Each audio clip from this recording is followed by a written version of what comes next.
ეს ერთადერთი მეთოდია იყო სამყაროში ბედნიერი. თუ ყოველი იქნება უბედური, შენ ვერ იქნები ბედნიერი. არც ერთი ადამიანი არ არის ცალკე კუნძული. ის ნაწილია უზარმაზარი კონტინენტის. თუ გინდა რომ იყო ბედნიერი, შენ მოგიწევს დაეხმარო იყონ ბედნიერნი ყველა, ვინც შენ ირგვლივაა და მხოლოდ მაშინ შეგიძლია იყო ბედნიერი. შენ მოგიწევს შემოიფარგლო ბედნიერების ატმოსფეროთი. თუ ყველა უბედურია, როგორ შეგიძლია იყო ბედნიერი? ეს იმოქმედებს შენზე, შენ ქვა არ ხარ, შენ ძალიან დელიკატური არსება ხარ, ძალიან გრძნობიარე. თუ შენს გვერდზე ვინმე უბედურია, ეს უბედურება შენზე მოქმედებს. უბედურება გადამდებია, ისევე როგორც ყველა ავადმყოფობა, ნეტარებაც გადამდებია. თუ ეხმარები სხვებს, რომ გახდნენ ბედნიერნი, შენ ასევე ეხმარები შენს თავს, რომ იყო ბედნიერი.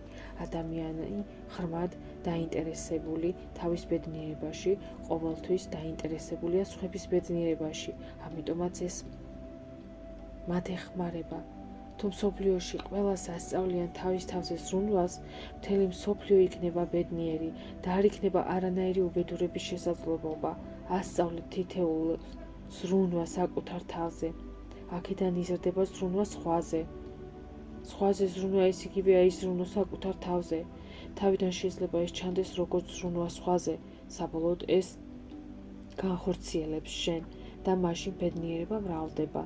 და შენს ირგვლივ იმდენი ბედნიერია და შენ ხარ უფრო მეტად ბედნიერი და ბედნიერი ადამიანი იმდენად ბედნიერია, რომ მას უნდა რომ დატოვოთ მარტო თავის ბედნიერებასთან, მას უნდა რომ იცხოვროს ყვავილებთან, პოეზიაში, მუსიკაში, ბუნებაში. უმრავლესობამ არ იცის, რომ შეუძლია იყოს ნეტარებაში.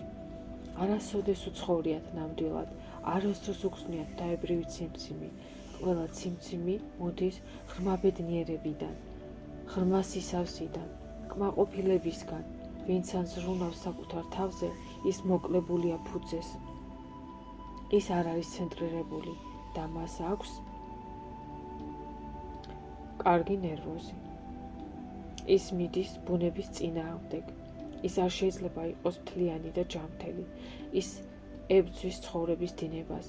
ის ცდილობს არ იზრუნოს თავის თავზე, მაგრამ როცა შენ გაქვს ბედნიერება, შენ შეგიძლია ის გააზიარო. როცა არ გაქვს, როგორ შეგიძლია გააზიარო? სანამ რამეს გააზიარებ, ეს უნდა გქონდეს. ადამიანი, რომელიც არ ზრუნავს თავის თავზე, ყოველთვის ძალიან სერიოზულია და შფოთი აქვს შიგნით.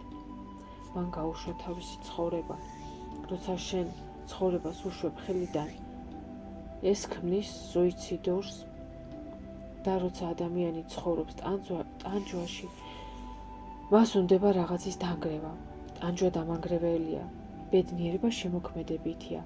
არის მხოლოდ ერთი შემოქმედება და ის წარმოიქმნება ნეტარებისგან, სიხარულისგან, ბედნიერებისგან. როცა ბედნიერი ხარ, შენ გინდება რაღაც შექმნა. შეიძლება სათამაშო, შეიძლება ლექსი, სიმღერა, შეიძლება დახატო რამე. რაც გინდა ნებისმიერი. როცა ივსები ბედნიერებით, როგორ უნდა გამოხატო? რაღაცას ქმნი. როცა უბედური ხარ, შენ გინდება რაღაცის დანგრევა. შენ გინდება გახდე პოლიტიკოსი, ჯარისკაცი, შენ გინდება შექმნა ისეთი სიტუაცია, სადაც იქნება დამანგრეველი, შენ კლავს შენ სხეულს. ზუსტად ამგვარად სამყაროში იწყება ომები. ახალი თაობა მსოფლიოში წარმოადგენს მართველი წესრიგისთვის საფრთხეს. მათ აინტერესებთ მხოლოდ ის, თუ როგორ იყვნენ ბედნიერნი. მათ აინტერესებთ სიყვარული, მედიტაცია, მუსიკა, ცეკვა. მთელი მსოფლიოს პოლიტიკოსები ძალიან შეშფოთებულები არიან. ახალ თაობას არ აინტერესებს პოლიტიკა, მარჯვენა თუ მარცხენა. მათ არაფერი მსგავსი არ აინტერესებთ. ისინი კომუნისტები არ არიან. ისინი არ მიეკუთვნებიან არანაირ იზმს. მხოლოდ მიეკუთვნებიან პოხუიზმს. ბედნიერი ადამიანი ეკუთვნის მხოლოდ თავის თავს. რატომ უნდა ეკუთვნოდეს ის რომელიმე ორგანიზაციას? ეს უბედური ადამიანის გზაა ეკუთვნოდე რომელიმე ორგანიზაციას, რომელიმე მასას. ის არ ეკუთვნის თავის თავს, იმიტომ რომ მას არ აქვს ფესვები თავის თავში და მიჰყავს იგი ღრმა შფოთვამდე. ის უნდა ეკუთვნოდეს მას აქვს ვალდებულება, ის მიდის ხდება წევრი რომელიღაცა პოლიტიკური პარტიის, ნებისმიერი რაღაცის წევრი, რელიგიის, ქმნის ოჯახს, როცა გრძნობ რომ რაღაცას ეკუთვნი, არის მასა, სადაც ის დაფუძნებულია. ადამიანი უნდა იყოს დაფუძნებული თავის თავში, იმიტომ რომ გზა არსებობისკენ იწყება საკუთარი თავი. თუ ეკუთვნი მასას, შენ ეკუთვნი ჩიხს, საიდანაც ზრდა არ არსებობს. ეს გაჩერებაა. თუ თქვენ ზრუნავთ თქვენს თავზე, თქვენ ავტომატურად დაიწყებთ ზრუნვა სხვაზე, სპონტანურად. დაივწყე ყველა utopia. იყავი ბოლო რამდენიმე წელის სიამოვნებაში, ნეტარებაში, იყავი მხიარული, იყავი ბედნიერი, იცეკვე და გიყვარდეს. სიყვარული ეს ერთადერთი თავისუფლებაა მიჯაჭვულობისგან. თუ გიყვარს ყველაფერი, შენ არ ხარ მიჯაჭვული არაფერზე. ქალი მიჯაჭვული კაცზე ან კაცი მიჯაჭვული ქალზე არ არის ღირსი თავისუფლების გვირგვინის.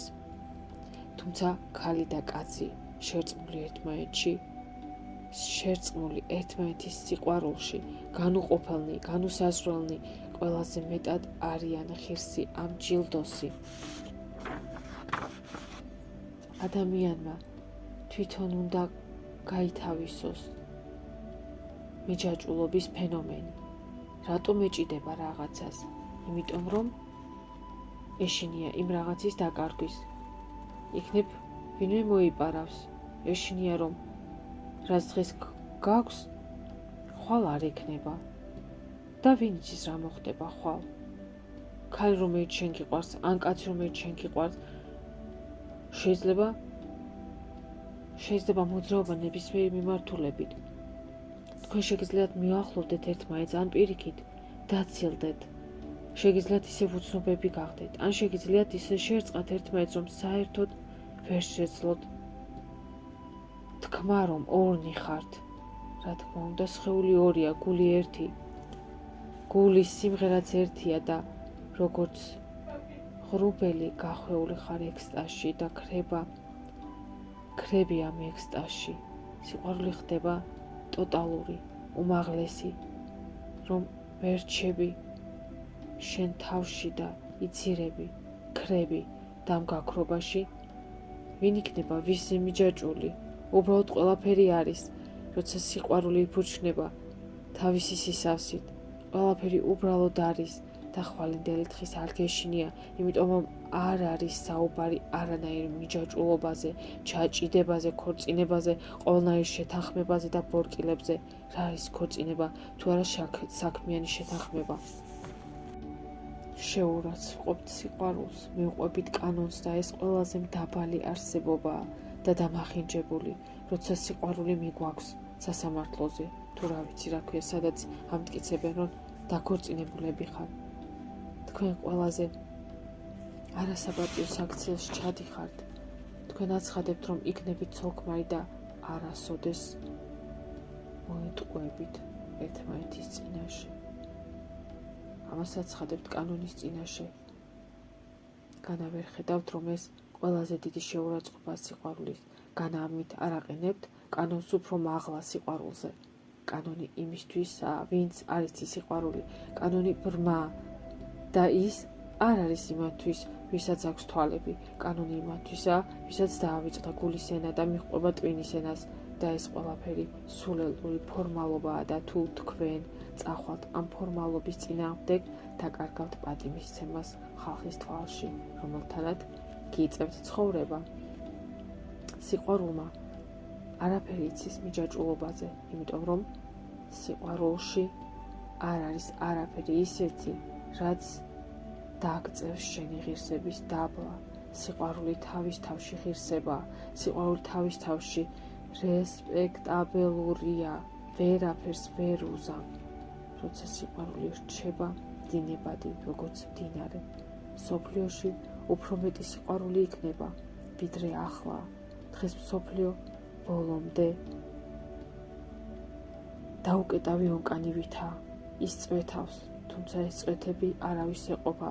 სიყვარული უნდა იყოს ოკეანე. ყველა ქორწინება ეკუთვნის საზოგადოებას. სიყვარული ეკუთვნის სამყაროს.